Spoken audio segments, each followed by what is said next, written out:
السلام علیکم ناظرین آپ دیکھ رہے ہیں پروگرام جواب درکار ہے۔ میں ہوں آپ کا میزبان علی عمران۔ ناظرین، یہ ایام ولادت بسعادت سیدۃ النساء العالمین ہیں۔ ہماری خوش قسمتی ہے کہ آج حضرت فاطمہ زہرا سلام اللہ علیہا کی روحانی تعلیمات، دعا، عبادات اور اخلاقی رہنمائی کا اثر کے متعلق گفتگو کے لیے ہمارے ساتھ موجود ہیں حجت الاسلام علامہ سید حسنین عباس کردیجی صاحب۔ قبلہ صاحب، میں آپ کا شکر گزار ہوں کہ آپ نے اپنا قیمتی وقت دیا۔ ناظرین، قبلہ صاحب کے تعارف کے لیے یہ بات کافی ہے کہ آپ الحمدللہ حوزہ قم المقدس سے فارغ التحصیل ہیں، صاحب علم و فضل ہیں، نور الہدیٰ ٹرسٹ کے ادارے جامعہ الرضا میں پرنسپل کی خدمات کے ساتھ ساتھ تدریس کے فرائض سر انجام دے رہے ہیں، اور آپ سربراہ ہیں مجلس علماء مکتب اہل بیت پاکستان کے۔ قبلہ صاحب، میں آپ کو پروگرام میں خوش آمدید کہتا ہوں۔ قبلہ صاحب، آج کے اس پروگرام کا میرا پہلا سوال یہ ہے کہ انسان کی زندگی پر دعا کیا اثر چھوڑتی ہے؟ اعوذ باللہ من الشیطان الرجیم، بسم اللہ الرحمن الرحیم۔ السلام علیکم یا فاطمۃ الزہرا۔ میں سب سے پہلے آپ کو اور اپنے تمام سننے والوں کو اور دیکھنے والوں کو حضرت فاطمۃ الزہرا سلام اللہ علیہا کی ولادت بسعادت کے ان ایام کی خوشی میں مبارکباد پیش کرتا ہوں۔ یقیناً یہ ایام بہت ہی پرمسرت ہیں کہ انا اعطیناک الکوثر کی تفسیر اور خود کوثر اس دنیا میں تشریف لائیں۔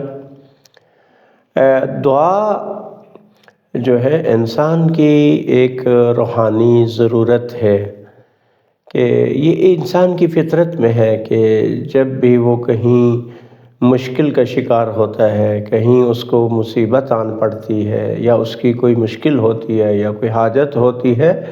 تو وہ ایک ایسی ہستی کو پکارتا ہے جو وہ سمجھتا ہے کہ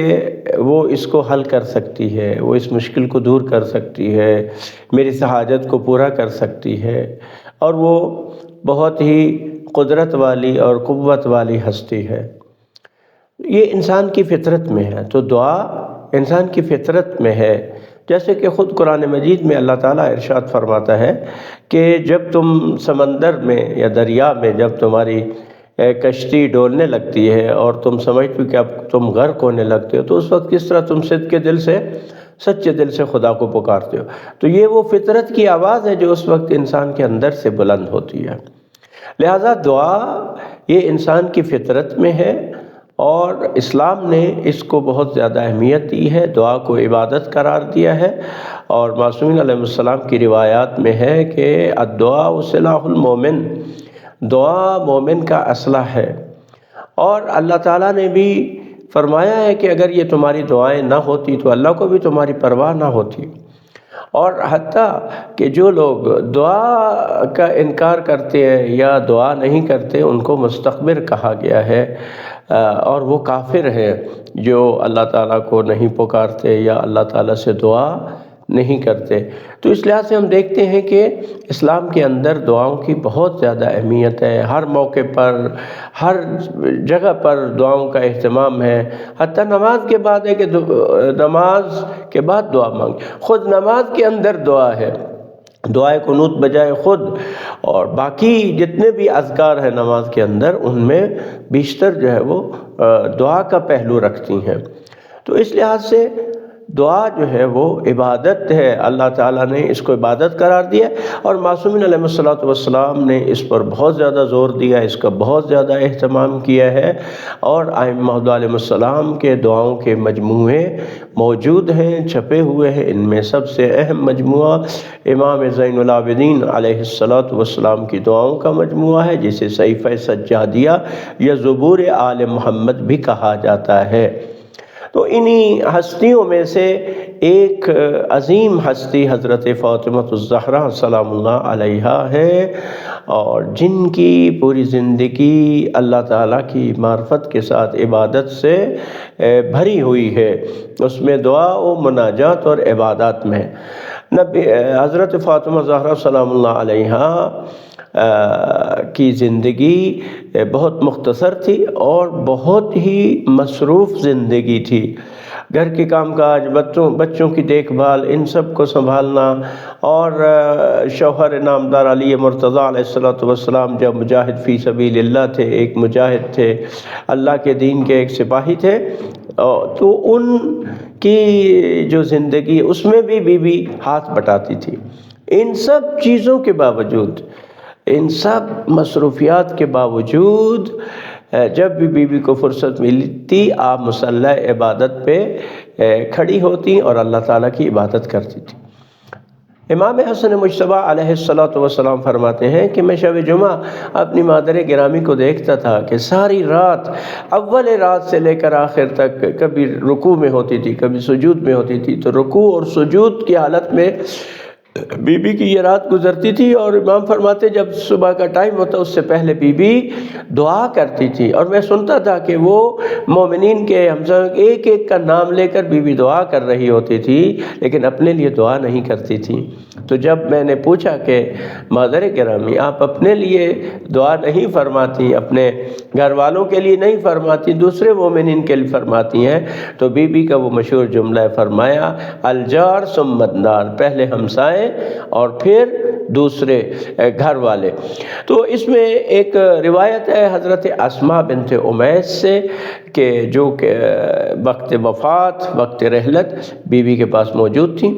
وہ روایت بیان کرتی ہیں کہ میں نے دیکھا بی بی کا آخری وقت تھا، اور میں حجرے میں گئی تو بی بی خدا سے راز و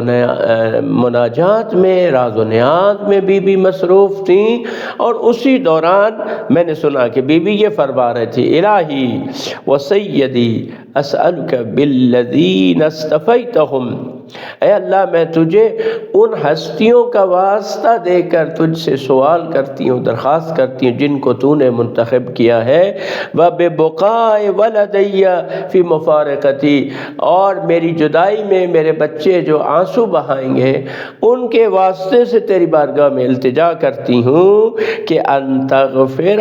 لِأُسَاةِ شیعتی و شیعت ذریتی، پروردگارا ان واسطوں کے صدقے میں میرے جو گناہگار شیعہ ہیں یا میری اولاد کے شیعہ ہیں ان کو بخش دے۔ یعنی یہ بی بی کی دعائیں ہیں دوسرے مومنین کے لیے۔ اور پھر بی بی سلام اللہ علیہا کی بہت ساری دعائیں منقول ہیں روایات میں، کتب میں، ہر ہفتے کے تمام دنوں کی دعائیں بی بی کی منقول ہیں، جس میں سے اتوار کے دن کی ایک دعا ہے جس میں بی بی فرماتی اللہم اجعل اول یوم ھذا فلاحا واوسطہ صلاحا وآخرہ نجاحا، اللہم صل علی محمد وآل محمد واجعلنا ممن اناب الیک فقبلتہ وتوکل علیک فکفیتہ وتضرع الیک فرحمتہ۔ اس طرح کی ہفتے کے تمام دنوں کی بی بی کی دعائیں جو ہے موجود ہے۔ البتہ ایک مشہور دعا ہے بی بی کی، اس کا ذکر ضرور کروں گا، اور وہ حضرت سلمان محمدی سے رضی اللہ تعالیٰ عنہ سے مروی ہے۔ وہ کہتے ہیں کہ مجھے بخار تھا، بی بی سلام اللہ علیہ نے فرمایا کہ تم یہ دعا کیوں نہیں پڑھتے ہو، اور وہ دعائے نور کے نام سے مشہور ہے، دعائے نور صغیر، جس کا آغاز ہوتا ہے بسم اللہ نور، بسم اللہ نور النور، بسم اللہ نور علی نور۔ یہ دعا ہے بی بی کی۔ حضرت سلمان کہتے ہیں کہ میں نے مکہ اور مدینہ کے 1000 افراد کو جو تپ اور بخار میں مبتلا تھے یہ دعا تعلیم دی، جو جناب سید نے بتائی تھی، تو اس سے وہ تمام لوگوں نے شفا پائی۔ اللہ تعالی ہمیں دعا و مناجات کی توفیق اور ان کے اندر موجود جو روحانی لذت ہے اس سے خداوند متعال ہمیں متعارف فرمائے، آشنا فرمائے، اور اس کی ہمیں توفیق عطا فرمائے۔ قبلہ صاحب، حضرت فاطمہ زہرا سلام اللہ علیہ سے منسوب چند اہم دعاؤں کی روشنی میں انسان کو اپنے رب سے کیا کیا مانگنا چاہیے؟ دیکھیں، سب سے جو پہلی چیز ہے وہ جس انسان کو مانگنی چاہیے وہ اللہ تعالیٰ کی معرفت، پھر اللہ تعالیٰ کے جو دین ہے اس پر ثابت قدمی ہے، اور شروع سے لے کے آخر تک انسان خدا سے اسی چیز کو طلب کرے۔ اور پھر اس کے بعد جو چیز انسان کو مانگنی چاہیے وہ اہل بیت علیہ السلام کی ہمراہی، ان کی پیروی کی دعا، اور ان کی اطاعت، ان کی محبت اور ان کی معرفت پروردگار عالم سے مانگنی چاہیے۔ اہل بیت علیہ الصلوۃ والسلام کے جو ماننے والے ہیں انہیں سب سے زیادہ اس بات پر توجہ بھی دینی چاہیے اور یہ بھی چیز خدا سے طلب کرنی چاہیے، خدایا ہمیں پاکیزہ فرما، ہمیں گناہوں سے پاکیزہ فرما، ہمارے قلب کو، ہمارے لسان کو، ہمارے دماغ کو، ہماری فکر کو، ہمارے اعضاء و جوارح سب کو گناہوں سے پاک فرما۔ کیونکہ اگر ہم چاہتے ہیں کہ ہم اہل بیت علیہ الصلوۃ والسلام کے قریب ہوں اور اہل بیت علیہ السلام کا قرب ہمیں نصیب ہو، چونکہ وہ اللہ کے قریب ہے، اللہ کا قرب اہل بیت علیہ السلام کو حاصل ہے، تو اگر ہم اہل بیت علیہ السلام کے نزدیک اور ان کا قرب حاصل کریں گے تو یقیناً ہم خدا کا قرب حاصل کرنے میں کامیاب ہو جائیں گے۔ تو اس کے لیے ضروری ہے کہ ہم پاکیزہ ہوں۔ کیوں؟ اس لیے کہ اہل بیت علیہ الصلوۃ والسلام کو اللہ تعالیٰ نے پاک و پاکیزہ قرار دیا ہے۔ آیت تطہیر اس کی گواہ ہے، انما یرید اللہ لیذہب عنکم الرجس اہل البیت ویطہرکم تطہیرا۔ تو ان پاکیزہ ہستیوں کا اگر ہم قرب چاہتے ہیں، اگر ہم ان کا جوار چاہتے ہیں، ان کی ہمسائگی چاہتے ہیں، دنیا و آخرت میں ہم ان کے ساتھ ہونا چاہتے ہیں، تو ہمیں اپنے نفسوں کو پاکیزہ بنانا ہوگا۔ اور یہ تزکیہ نفس اور نفس کی پاکیزگی اللہ تعالیٰ کی مدد کے بغیر حاصل نہیں ہو سکتی۔ لہذا پروردگارہ تو ہمارے نفسوں کو پاکیزہ فرما اور ہمیں دنیا و آخرت میں قرآن اور اہل بیت علیہ السلام کے ساتھ محشور فرما۔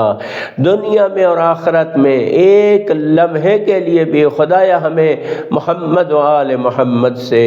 جدا نہ فرما، آمین یا رب العالمین۔ قبلہ صاحب، آج کے اس پروگرام کا میرا آخری سوال یہ ہے کہ حضرت فاطمہ زہرا سلام اللہ علیہا کے مخصوص اعمال جیسے تسبیح فاطمہ کا روحانی اثر کیا ہے؟ تسبیح حضرت زہرا سلام اللہ علیہا وہ ایک عظیم عبادت ہے، اور امام محمد باقر علیہ السلام فرماتے ہیں کہ تسبیح حضرت زہرا سلام اللہ علیہا قرآن مجید کی ایک آیت ہے، وَاذْكُرُوا اللَّهَ ذِكْرًا كَثِيرًا، کہ اللہ تعالیٰ کا کثرت کے ساتھ ذکر کرو، کثیر ذکر کرو۔ تو امام فرماتے ہیں کہ تسبیح حضرت زہرا سلام اللہ علیہا اس ذکر کثیر کی مصداق ہے، یعنی اگر کوئی تسبیح حضرت زہرا سلام اللہ علیہا پڑھے تو اس نے ذکر کثیر انجام دیا ہے اور قرآن کی اس آیت کا مصداق قرار پایا ہے۔ اس کی عظمت یہ ہے کہ اس کی جو اس تسبیح کے بارے میں جو ہم کہیں ایک شان نزول، یعنی اس کے وارد ہونے کی جو سبب ہے اور جو علت ہے، اس کے بارے میں بیان کیا جاتا ہے کہ حضرت زہرا سلام اللہ علیہا اپنی زندگی کے ازدواجی زندگی کے ابتدائی ایام میں بہت زیادہ گھر کے کام ہوتے تھے، بچوں کو بہلانا، آٹا پیسنا، گھر میں کھانا بنانا، جھاڑو دینا، یعنی اس طرح کے بہت سارے کام ہوتے تھے جو بیوی گھر میں انجام پاتی تھی۔ اور اس زمانے میں ظاہر ہے کہ جدید ذرائع نہیں تھے، سب کام اپنے ہاتھ سے کرنے پڑتے تھے۔ تو امیر المومنین علی ابن ابی طالب علیہ السلام نے تجویز دی بیوی کو کہ کچھ کنیزیں اور غلام آئے ہیں رسول خدا صلی اللہ علیہ وآلہ وسلم کے پاس، آپ جائیں اور اپنے بابا سے ایک خادمہ کا تقاضا کریں۔ تو بی بی سلام اللہ علیہا اپنے بابا کی خدمت میں گئیں اور اپنے ان معمولات کے حوالے سے بات کی، گویا بی بی نے ایک خادمہ کا مطالبہ کیا۔ تو رسول خدا صلی اللہ علیہ وآلہ وسلم نے فرمایا کہ میری بیٹی، کیا میں تمہیں ایک ایسی چیز عطا نہ کروں جو تمام خادموں سے بڑھ کر ہے اور جو کچھ دنیا میں ہے اس سب سے زیادہ وہ چیز اہمیت رکھتی ہے؟ تو بی بی نے کہا میں اس کی مشتاق ہوں، آپ بتائیے۔ تو رسول خدا صلی اللہ علیہ وآلہ وسلم نے یہ تسبیح حضرت زہرا سلام اللہ علیہا بیان فرمائی اور کہا کہ اس میں جو کچھ بھی دنیا میں ہے اس سب سے بہتر یہ چیز ہے اور تمام خادماؤں سے بہتر یہ چیز ہے۔ تو بی بی نے فرمایا کہ جو چیز اللہ اور رسول جس سے راضی ہے اور جو انہوں نے مجھے عطا کی ہے میں اس پر راضی ہوں۔ اور اس تسبیح کے بارے میں یہ ملتا ہے کہ جو بھی یہ تسبیح پڑھے، امام باقر علیہ السلام فرماتے ہیں، اور اس کے بعد ایک مرتبہ، یعنی تسبیح پڑھنے کے بعد ایک مرتبہ کہے لا الہ الا اللہ۔ اور سامعین یقیناً جانتے ہیں کہ یہ تسبیح کیا ہے کہ 34 مرتبہ اللہ اکبر اللہ اکبر، اور پھر 33 مرتبہ الحمدللہ الحمدللہ، پھر 33 مرتبہ سبحان اللہ سبحان اللہ سبحان اللہ کہنا ہے۔ اور اس کے بعد میں امام پاک فرماتے ہیں اگر ایک دفعہ لا الہ الا اللہ کہا جائے تو وہ انسان بخشا جائے گا اور شیطان اس سے دور ہوگا، اور خداوند متعال کی رضا اور خوشنودی اسے حاصل ہوگی۔